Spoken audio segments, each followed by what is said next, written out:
Olá, meus amigos, sejam muito bem-vindos novamente a este canal, canal da Pierrot Advocacia. Se você está chegando aqui agora, este é um canal dedicado ao direito de família, ao direito das sucessões e principalmente ao planejamento patrimonial e sucessório da família. Hoje estamos trazendo aí um tema que é uma pergunta muito frequente no nosso escritório: quanto custa a holding familiar? Então, muita gente acaba procurando, muita gente faz essa pergunta de entrada, eu queria saber, mas quanto custa a holding? Já ouvi falar de holding, quero fazer uma holding, mas preciso saber quanto custa. Certamente é um fator de decisão para as famílias, obviamente, não é? E a gente vai esclarecer essa dúvida aqui, e mais, né, o que envolve aí, todos os aspectos que envolvem essa dúvida. Tá bom? Lembrando que a Pierrot Advocacia também está presente em outras mídias sociais, como lá no Facebook, tá? No Instagram e no LinkedIn. Então, aí a rede social da sua preferência, você vai lá, procura a Pierrot Advocacia, você vai nos encontrar nessas redes sociais. Inclusive, este assunto que nós estamos trazendo aqui é um vídeo de publicações que nós fizemos aí nas nossas redes sociais já sobre esse assunto. Então, é muito bom seguir ali a Pierrot Advocacia, que diariamente você vai recebendo ali pílulas, né, de conhecimento sobre esse assunto. Certamente, planejamento patrimonial, né, você vai se deparar em algum momento com direito de família, direito das sucessões, isso não tem como escapar, né? É um assunto. E a gente procura aqui sempre transmitir conhecimento de uma forma acessível. Aqui no canal a gente tem essa função que a gente acredita, né, importante também, de informar a sociedade, levar informação de qualidade para você, né? E porque, no final das contas, facilita o nosso trabalho também, posso dizer isso. Porque é muito chato quando chega uma pessoa lá no escritório, muito desinformada, muita desinformação, muita informação errada do que a pessoa ouviu, né? E não só do vizinho, do amigo, do colega, mas pela internet aí também, né? Muita fake news, muita informação, realmente desinformação. Então, aqui a gente procura levar de uma forma leve, descontraída, mas de uma forma assim, direta, transparente e sem juridiquês para você entender, tá bom? Então, esse assunto é muito importante, né? O planejamento patrimonial. E até o que eu ouvi e vi, né, no Instagram de um colega falando o seguinte: se você não está interessado nesse assunto, olha, pode ter certeza que o governo está, não é? E assim a gente está vendo aí reforma tributária, falando sobre imposto de herança, proposta de resolução do Senado para a alíquota aumentar, então tudo isso. Então, se esse assunto lhe interessa, né, de qualquer maneira esse assunto vai fazer parte da sua vida, recomendo aí seguir as mídias sociais da Pierrot Advocacia, né, seguir aqui o canal, já deixa aí, aproveita aí, deixa seu like, e a gente vai responder então hoje mais uma pergunta sobre esse assunto, que quanto custa a holding familiar, tá? Então, esse assunto, ele, como eu falei, foi publicado lá nas nossas redes sociais e, inclusive, lá no nosso blog, tá? Então, eu condensei todas as informações, escrevi um artigo também de quanto custa a holding familiar e subi lá para o blog. Para acessar, o endereço está aí na tela para vocês, é o pierrot.adv.br. Lá você vai encontrar uma aba que é o do blog. Clicando nessa aba do blog, diversos aí, artigos para você sobre esses temas, que é a especialidade do nosso escritório, tá bom? Então tem lá também esse artigo. Se você já leu e está vindo para cá, continua aqui, que a gente vai comentar o que a gente escreveu. E se você está assistindo aqui, também recomendo para depois dar uma passadinha lá, que tem os links, tem outros artigos, então você vai construindo e completando esse conhecimento aí sobre holding familiar e hoje especificamente respondendo essa pergunta: quanto custa, tá bom? Bom, vamos lá. Já deixou seu like aí, né? Então posso continuar? Vamos lá, né? Bom, a primeira pergunta que as pessoas, eu digo para as pessoas, falar assim, calma aí, né? Muita calma nessa hora. Em vez de perguntar quanto custa a holding, você já se perguntou quanto custa não fazer a holding? Né? Por quê? Olha, inclusive dos cursos, né, dos vários cursos que eu participei, eles têm uma coisa em comum, que é justamente isso. Os módulos de introdução, quando a gente está estudando, né, lá atrás, quando eu estudei esse assunto, os módulos de introdução dos cursos, eles eram todos assim. Olha, a família que não fizer nenhum planejamento, não significa que não tenha planejamento. O planejamento já está pronto. Está na lei, lá no Código Civil. Né, que é o quê? O inventário e partilha. Então, normalmente, a família, né, a pessoa faleceu sem ter feito nenhum planejamento, não fez a holding, não fez um testamento, não fez a doação, e tudo isso a gente vai comentar aqui também, comparando os custos disso com a holding, tá? O custo padrão é do inventário e partilha, né? Esse custo padrão, que é da família que não se planejou, a maioria das famílias no Brasil, né? Acaba não se planejando. E qual é o impacto? A gente já mediu isso, né? Com base na nossa experiência e de colegas, que um inventário e partilha, ele chega a dilapidar de 20% a 40% de todo o patrimônio da família.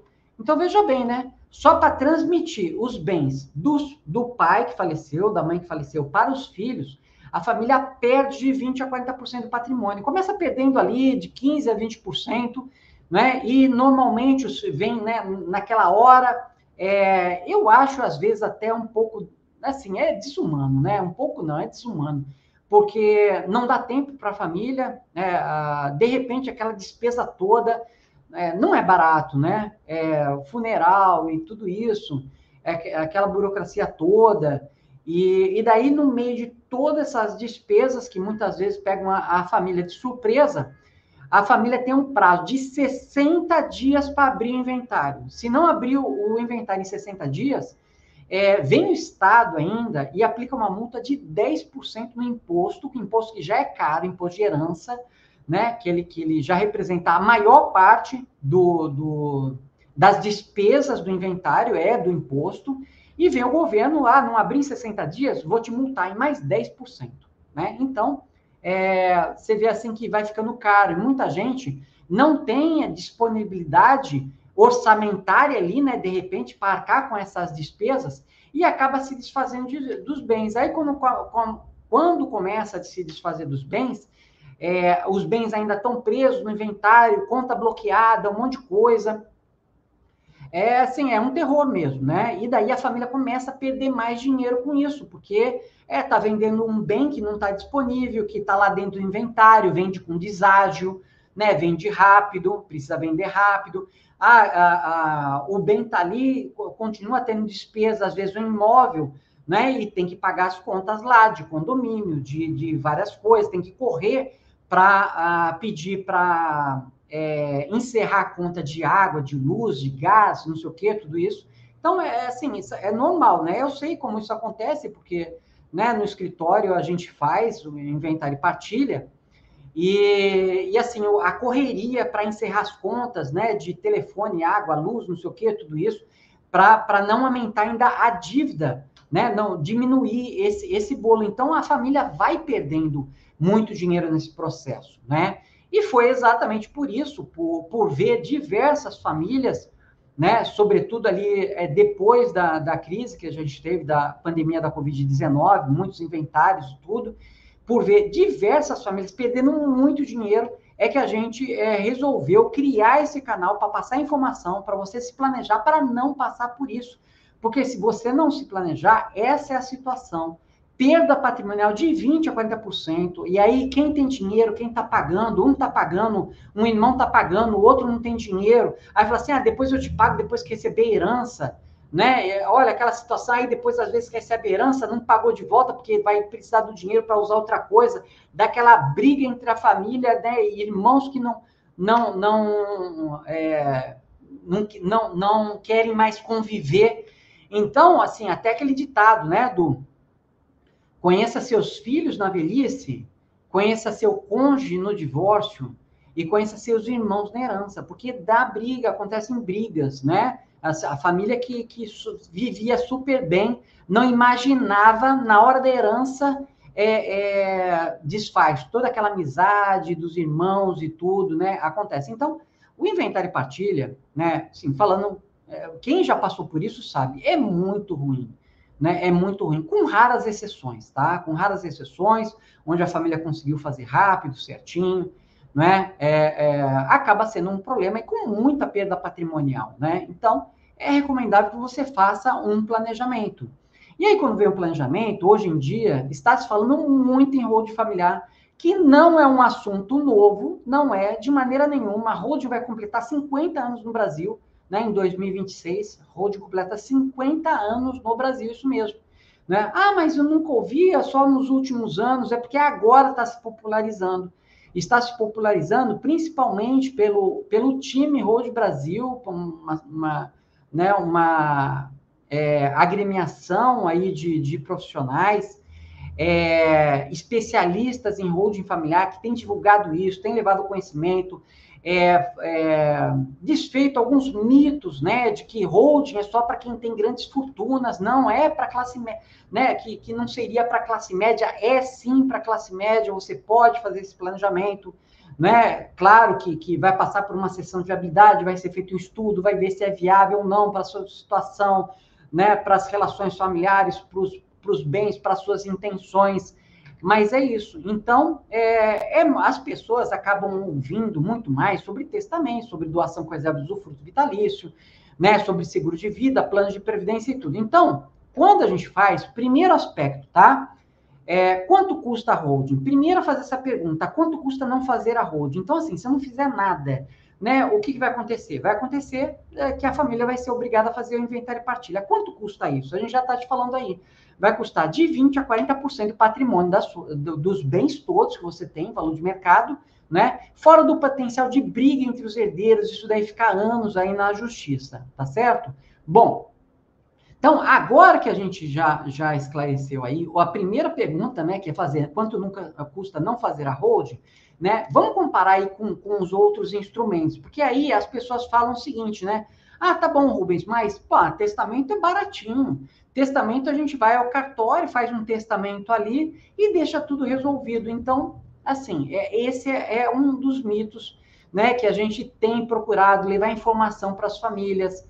Parece barato, né? Esse primeiro ato, que você vai lá ao cartório fazer um testamento, este primeiro ato, né, realmente ali tem um custo a mais, tal, você vai gastar um dinheiro. O problema é que ele não vai resolver o que você quer, porque, ao contrário do que a maioria das pessoas pensam, a maioria das pessoas pensa, o testamento, ele não evita o inventário. Então, assim, a gente não falou que o inventário, ele dilapida de 20% a 40% do patrimônio da família?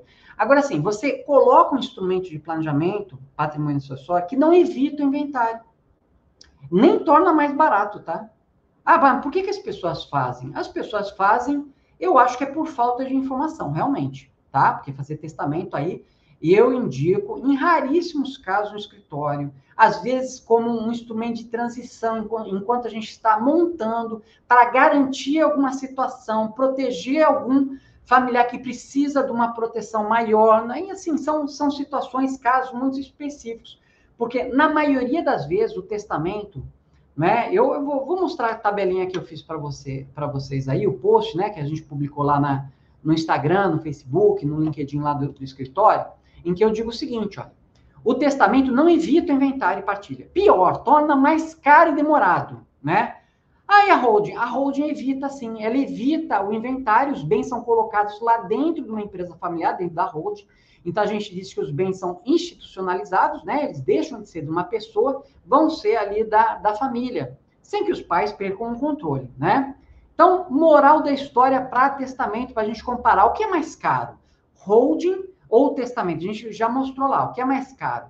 Inventário e partilha, não fazer nada, ou holding. Inventário e partilha, sem dúvida nenhuma, sempre a gente falando uma situação genérica, sem analisar o caso concreto, tá? Mas, normalmente, a holding traz uma economia de mais de 50% em relação ao que a família ia gastar no inventário e partilha. É muito comum. chegar a 70%, a 80% de economia. Tudo isso mesmo, tá?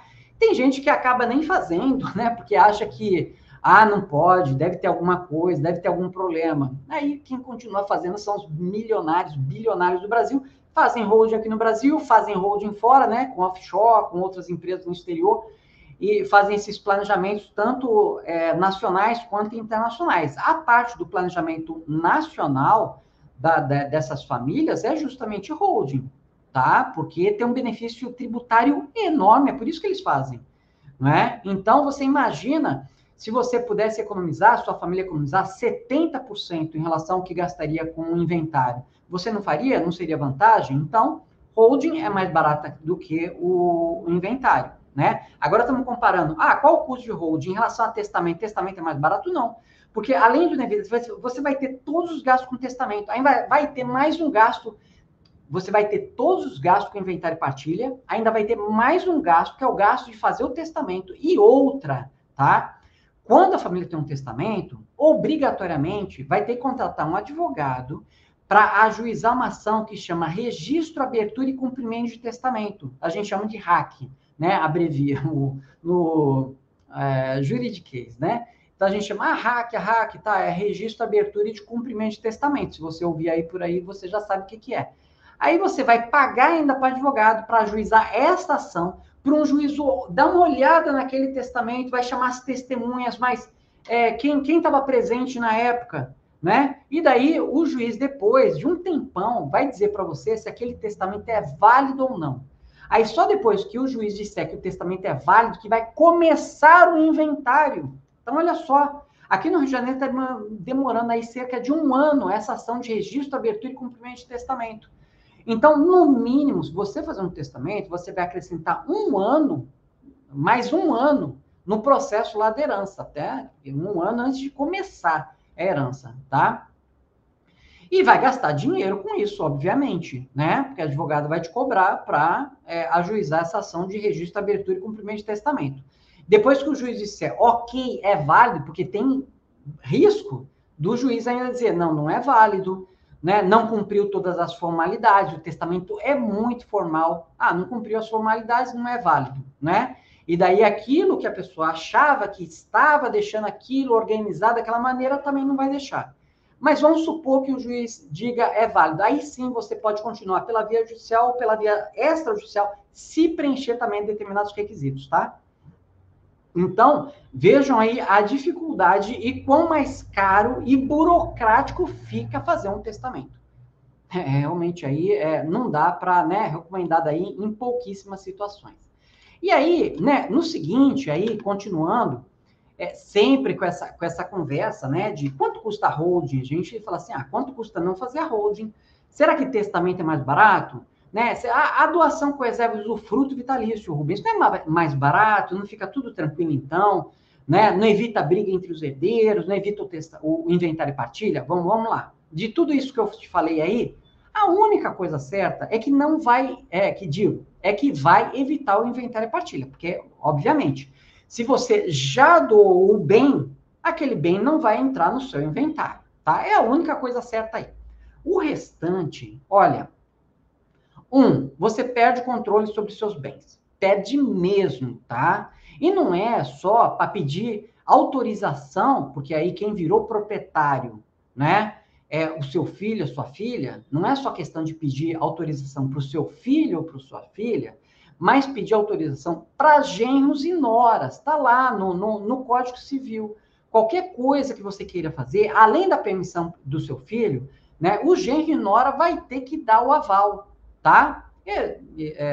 Em todos os regimes de bem casamento, com exceção da separação absoluta de separação total de bens, tá?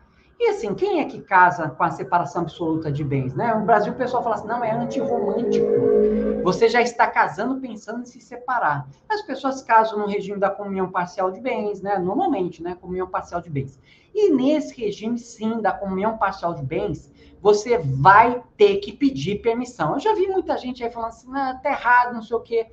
Né? Tem às vezes, gente até formada em direito, né, falando não é assim, porque não se comunica o bem recebido por doação, não sei o quê. Olha, é uma pessoa que não é especialista no assunto que está te dizendo isso. É o que eu vejo no escritório. Por isso que a gente criou esse site aqui para passar informação de qualidade, tá?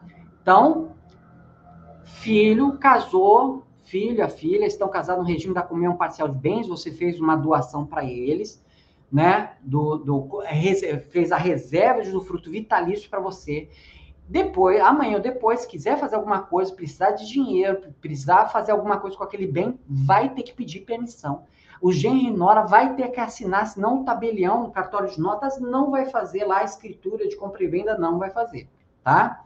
Então, vamos lá, né, já desfazendo aí. Mais um aspecto negativo. Vamos lá, falando de, mas o que é mais barato, né? Já entendi, tem essa desvantagem, mas não é mais barato? Não, tá? Então, assim, o que mais impacta lá o inventário e partilha é imposto de doação. E aí, você não vai ter economia tributária nenhuma, é zero. Zero de economia tributária. E foi justamente o que eu coloquei aí, não é? A economia tributária da partilha em vida é zero. Na doação com reserva de usufruto vitalício, o Estado vai cobrar de imposto de doação o mesmo que cobraria no imposto de herança. Sai bem caro, né? Assim, eu vejo as pessoas falando, já fiz a partilha em vida, foi baratinho. Eu acho que a pessoa, ela quer se enganar com isso, né? Sinto muito, assim, ser bem sincero em relação a isso, né? Quando as pessoas falam que fizeram a partilha em vida, a doação com reserva de fruto, e foi muito barato, foi baratinho, né? A pessoa tá se enganando, né? Porque é chato, né? Depois a pessoa descobre que pagou muito caro por isso, né? Vai economizar em cima do advogado, só, né? Que é a única parte aí que a doação fica um pouco mais barata em relação à partilha em vida, nos honorários advocatícios. O restante é tudo igual. E no que impacta mais, que é o imposto, vai ser exatamente igual.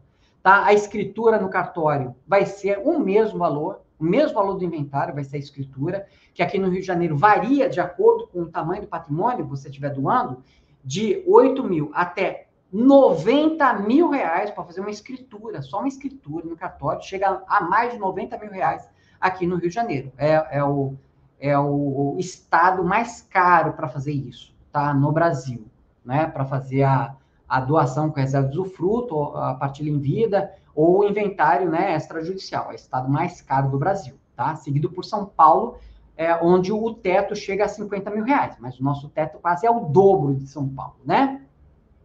Então, esse é um aspecto, não tem economia, a escritura não tem economia nenhuma, e o imposto, que é o mais caro, né? Esse não tem economia nenhuma. E está para aumentar, né? Está para aumentar, né? Tem proposta de resolução do Senado para aumentar essa alíquota, que hoje a alíquota máxima aqui no estado é de 8%. Já tem proposta aí a mais do que dobrar esse imposto para 20%, passar de 8% para 20%, tá bom? Então, é o mesmo imposto da doação, com a mesma base de cálculo da partilha em vida e tal. Rubens, e na holding? Porque a holding acaba sendo bem mais barata do que a doação com reserva de usufruto, porque existe um imposto de doação, mas não é o imposto de doação diretamente do bem, mas doação da empresa, da holding, das cotas da empresa. E essa doação das cotas da empresa, em vez de doar o bem diretamente, a doação das cotas sai muito mais barata, tá? Então, normalmente, assim, no planejamento, né, que a gente tem feito aqui no escritório, a gente tem conseguido uma economia tributária muito grande para as famílias, né? A gente, justamente, quando a família vem fazer um planejamento conosco, a gente mostra, se vocês não fizerem nada, o inventário vai sair tanto, o impacto do inventário para a família de vocês vai ser de tanto. Né? E a primeira coisa que a gente mostra é justamente a partilha em vida, a doação com reserva de usufruto, né? E a partir daí os diversos modelos de holding que se encaixa aí para as necessidades da família, tá? E normalmente a gente consegue uma economia muito grande, uma economia tributária muito grande, tá? Bom, então, nessa sequência aí, a gente já viu três itens, né? Porque quando a pessoa pergunta assim, Rubens, a holding é cara, eu coloquei assim, a pessoa tem que perguntar, cara em relação a quê? Uma coisa só é cara ou barata em relação a outra, não é verdade? Então, foi justamente esse post aí, ó. Tem gente que diz que a holding é cara. Cara em relação a quê? Então, vamos lá. O inventário, sim, é caro, né? Dilapidando de 20% a 40% do patrimônio da família, a gente já comentou. O testamento é caro, porque além de não evitar o inventário, então você tem aquela perda patrimonial de 20% a 40% do patrimônio, né? Ele torna o inventário ainda mais caro e demorado, pela própria confecção do testamento, né? E depois por aquela ação lá do registro, abertura e cumprimento do testamento que eu falei para vocês. E a doação com reserva de usufruto, ela não traz economia tributária nenhuma, né? Sendo quase tão cara quanto o inventário, né? Bom, aí tem gente que fala assim, então, né? Resolvi o problema, eu fiz um seguro. Bom, será que assim, vamos falar assim, financeiramente, não vou discutir do seguro, da segurança que o seguro dá, né? Porque o próprio nome diz, e a função é essa, dar uma segurança, né? Dar aquela sensação de segurança para a gente, proteger a família. Então, você viu lá você viu que o inventário e partilha da sua família, por exemplo, vai custar, né? Entre impostos, emolumentos cartorários, advogados, não sei o que, vai custar, por exemplo, 500 mil reais. Aí você faz o quê? Faz um seguro de vida de 500 mil reais. Os filhos ainda estão naquela fase de formação de patrimônio, tudo. Né? O que acontece? Se a pessoa falecer, né, tá pagando lá o seguro e falecer, o seguro vem, os filhos não teriam condições de arcar com aquele inventário, o seguro paga para os filhos pegam aquele dinheiro, né, e pagam as pessoas, né, o dinheiro só passa, né, pelos filhos. Né, faz um seguro de vida dizendo que os filhos são os beneficiários, mas na verdade os beneficiários são Estado, cartórios, advogados, é isso, o dinheiro só passa, né, passa assim que a pessoa vai, né, fala assim, nossa, foi embora, né, os 500 mil, porque assim, aquele dinheiro para reservar. Vamos lá. Por que dar essa segurança? É importante em determinados momentos da vida, é importante ter um seguro. Enquanto está fazendo essa fase, né? Está nessa fase de formação do patrimônio. É justamente por causa disso, porque se acontece esse evento, né? A morte, e a qualquer momento, a gente não sabe quando vai ser, a gente só tem certeza que em algum momento vai ser, o seguro ele vai prover, né? Mas, assim, se tudo caminhar, qual é a lógica disso financeira, né? Pensando na lógica financeira disso. Porque, imagina, se todo mundo fosse sinistrado, né? Vamos dar o exemplo aí do carro que eu coloquei, né?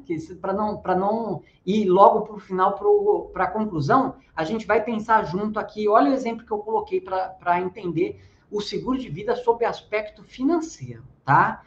Do que você paga, do que a seguradora recebe. Vamos lá, eu coloquei aí. Você acha o seguro do seu carro barato? Né? Eu acho que não, né? E aí eu coloquei, no seguro do carro, muitas pessoas pagam a seguradora e poucas são sinistradas, né? Então, a seguradora, ela paga o seguro aos sinistrados e fica com lucro. Porque é uma lógica de empresa, não é verdade? Então, a seguradora recebe um monte de gente pagando, opa, teve um ali. Vamos pegar aqui um dinheiro que todo mundo pagou para pagar o seguro para aquela pessoa que teve o carro roubado, né?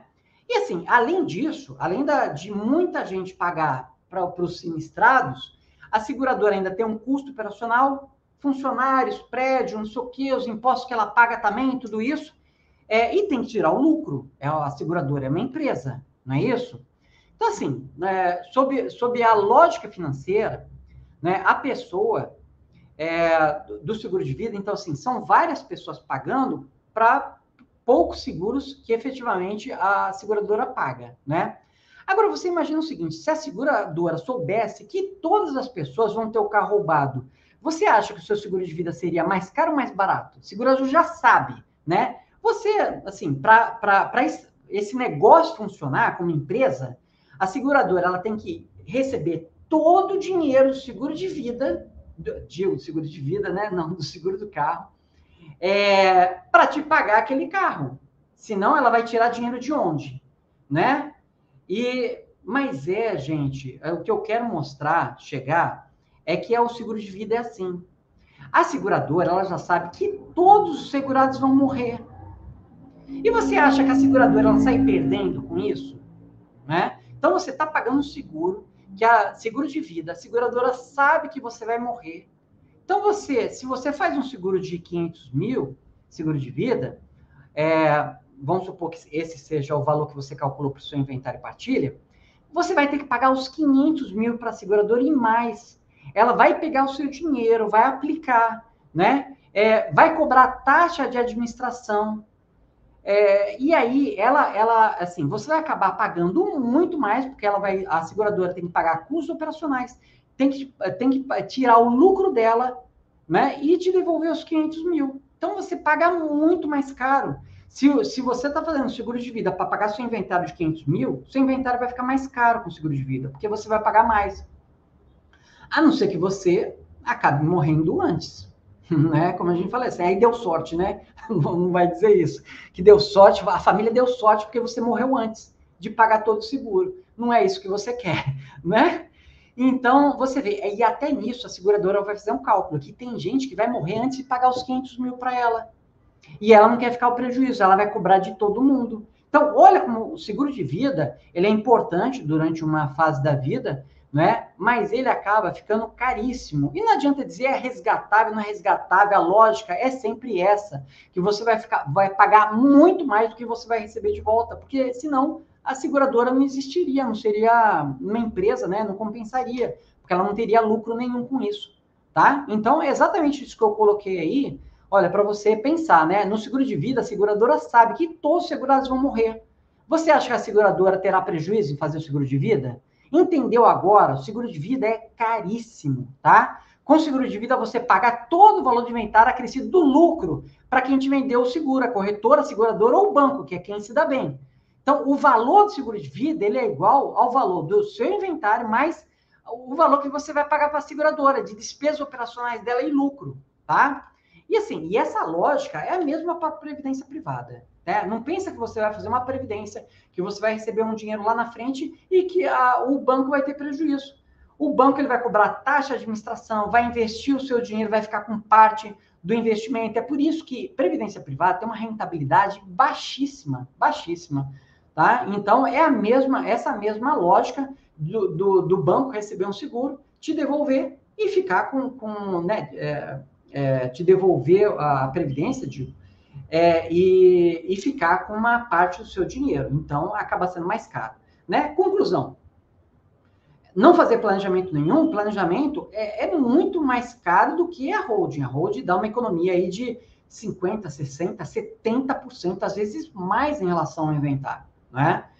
O testamento, ele é muito mais caro que a holding. Né?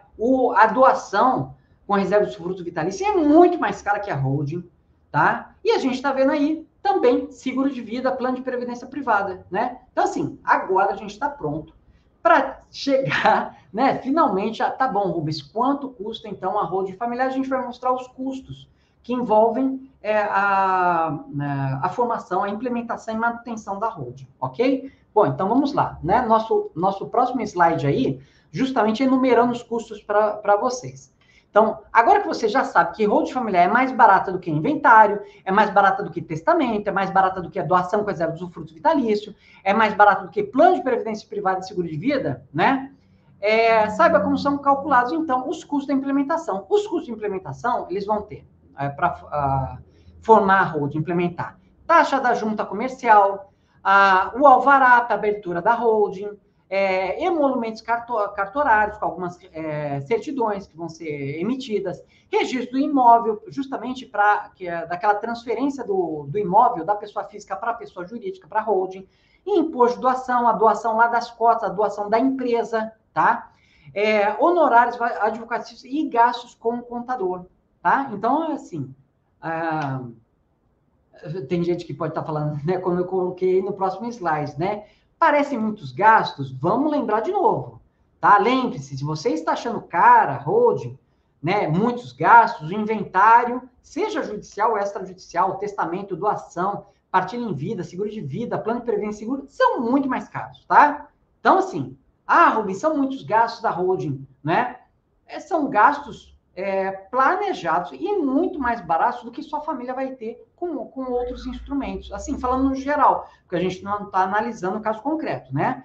para a gente dar uma resposta totalmente assertiva, é claro, óbvio, a família tem que passar por uma sessão de viabilidade, ver se a holding é um instrumento viável, a gente faz esse estudo antes, depois apresenta um projeto, né, onde os custos são comparados, aí sim você tem exatamente os custos de cada, né, item, e o planejamento disso, de desembolso, diferente do inventário e partilha, que é aquela situação. 60 dias você tem que abrir, né, começar a pagar as despesas, tudo, senão o Estado vai te multar, tá? Então, mas esses são os custos de implementação.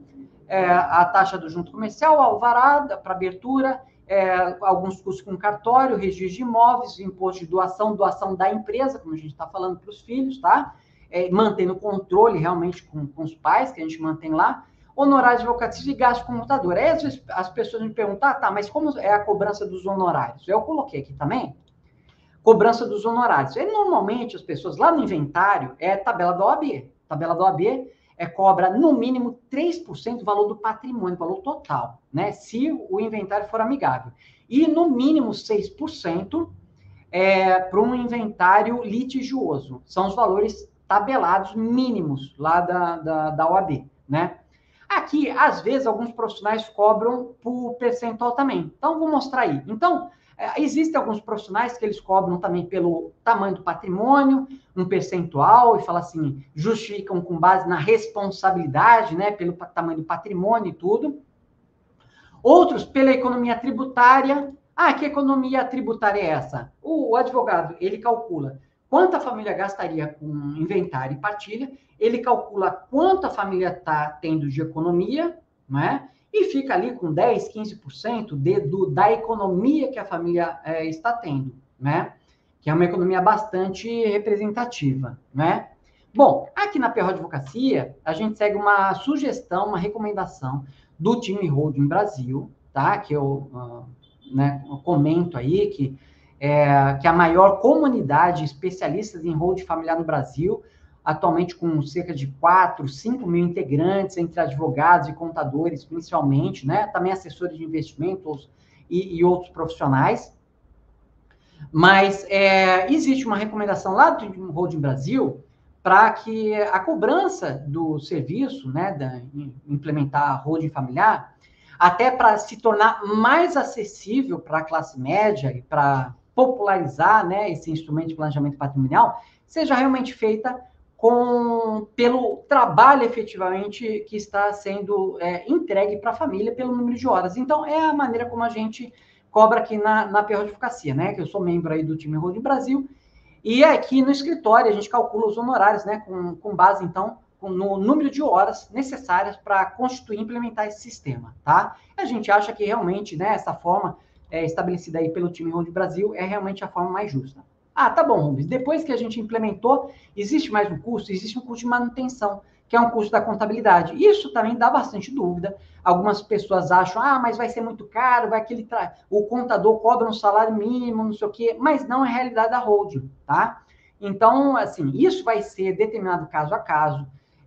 Normalmente, os contadores do time Holding Brasil, eles acabam fazendo uma proposta para a família, de acordo com o modelo que a família precisar ali, que foi montado, idealizado, a família contratou esse modelo de holding, eles vão fazer a contabilidade de acordo com aquele modelo escolhido, tá? Então, tem aí, coloquei alguns slides, né? A manutenção da holding é feita pela contabilidade, os honorários contábeis de uma empresa em geral, não holding, tá? Ela envolve cálculo de impostos, folha de pagamento, restrições trabalhistas, né? E que, como eu comentei, que nos contadores normalmente cobram um salário mínimo. Na holding, a contabilidade, ela vai depender do modelo escolhido pela família, ou seja, quantas células compõem a holding, os tipos societários, a atividade econômica, né? Se está emitindo nota fiscal, não está. E nas holdings patrimoniais, aquela que de longe, né, disparado, a que mais a gente faz, que ela tem a função, essencialmente, de funcionar como um cofre para organizar, proteger os bens da família, organizar a sucessão. Então, a contabilidade, ela costuma ter valores aí realmente bastante atraentes, desde ali, de acordo ali, né, com propostas de contadores especialistas em holding familiar, né, do time Holding Brasil, tá? Então, assim, para a contabilidade, ela ser um fator para a família não fazer a holding, olha, uma vez uma família pediu para eu calcular, estava dando ali quase 200 anos, a pessoa ia ter que viver para empatar o valor, né? E nem empataria, né? Porque o imóvel, em 200 anos, ele teria valorizado ainda mais, né? Os imóveis, os bens, tá? Então, a contabilidade realmente proposta por parceiros do time Holding Brasil é bastante atraente, tá? Bom, aí pode ser que você esteja falando assim, ah, tá bom, Rubens, mas o vídeo era quanto custa a holding? E estou esperando, né? Eu acho que você não entendeu. Se você ainda está fazendo essa pergunta, né? Eu coloquei, ó, se você ainda está fazendo esta pergunta de qual o valor afinal, qual o valor aproximado de uma holding, é porque você não entendeu o que a gente vem conversando, né? Mas vamos lá, vou explicar melhor para você, tá? A holding é um trabalho artesanal, não é um trabalho de copiar, colar, não é um trabalho de massa, não é um trabalho, né? Realmente é esse trabalho de massa que vai copiar e colar para todo mundo, né? Então, é um trabalho sob medida. Então, eu coloquei, a holding não possui um custo fixo nem aproximado, tá? Isso porque a holding não é um serviço de massa, é artesanal. Ah, mas quanto custa? Ah, pode custar 20 mil, pode custar 200 mil, pode custar 2 milhões, né? Então, assim, certamente uma holding lá de um bilionário com diversos bens, com dificuldade, planejamento no Brasil, no exterior, não sei o quê, vai custar um valor muito mais alto. Mas para a classe média, a gente pode dizer que é bastante acessível, tá? Quanto custa? Não sei, né? A gente vai ter que analisar. Ah, o que está envolvido nessa análise? Bom, vamos lá. Cada família, como falei, né, é diferente. Composição, relações, bens, intenções. E assim também tem que ser a holding ajustada, sob medida para sua família. Alfaiate, né? A roupa tem que servir certinho. Então, assim, a implementação da holding familiar, ela é precisa por duas atividades, né? Que eu coloquei no slide. A sessão de habilidade e o projeto estrutural, tá? Então, assim, exatamente essa sessão de habilidade vai dizer se a holding é viável ou não para sua família, tá? E o projeto vai trazer todos esses custos aí de implementação, de manutenção, comparar com a economia que a família está fazendo. Então, assim, tem gente que insiste, fala assim, ah, mas eu preciso de um valor, não sei o quê. Mas não tem como, é a mesma coisa. Eu fiz uma comparação aí, né, no post, pode ver, olha. Querer saber quanto custará a holding familiar antes de um projeto é o mesmo que contratar um engenheiro ou arquiteto e pedir para construir diretamente uma casa sem você dizer como que é essa casa e começar a construí-la sem uma planta, sem orçamento, sem nada. Não tem como, né? Então, eu acho que é uma comparação aí bem próxima, né? É importante dar os passos seguros, né? Quanto custa uma holding?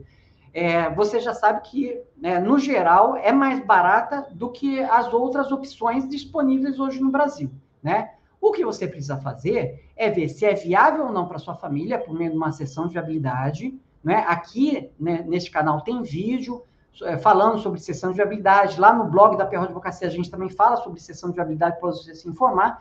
E depois da sessão de viabilidade, passar para o passo seguinte, que é o projeto estrutural, onde você vai ter todos os números, tá? E pode fazer o seu planejamento orçamentário e tudo para constituir esse sistema. Tá bom? Bom, esse é o vídeo que a gente tinha para mostrar hoje, né? Eu sei que ficou longo, mais de 40 minutos, porque a gente tem que explicar detalhadamente, explicar várias coisas, envolve aí diversas, né, dúvidas, a gente procura aí das dúvidas que chegam no escritório, e que são enviadas, né, nas nossas mídias sociais, a gente procurar fazer um vídeo para condensar toda essa informação para você ouvir, né, para esclarecer mesmo. Então, esse vídeo foi, acho que, o mais longo que a gente já fez, desses que a gente deixa aqui no site, né, para você esclarecer bem isso daí. Se você gostou desse vídeo, não se esqueça, né, de deixar esse like aí pra gente, deixar o like aqui no canal da PR Advocacia, né, aperte o sininho aí, passe a seguir a PR Advocacia, inscreva-se no canal, tá? Indique aí o nosso canal também para familiares, amigos interessados nesse assunto, né, para os familiares, né? Isso é muito importante, esse assunto é muito importante, né? Esse planejamento patrimonial da família, e principalmente começar a conhecer mais esse instrumento que hoje eu considero o melhor instrumento hoje disponível no Brasil de planejamento patrimônio sucessório, que é da holding familiar, tá bom? Bom, então fico por aqui, meus amigos, né? Um grande abraço e até o próximo vídeo. Tchau, tchau!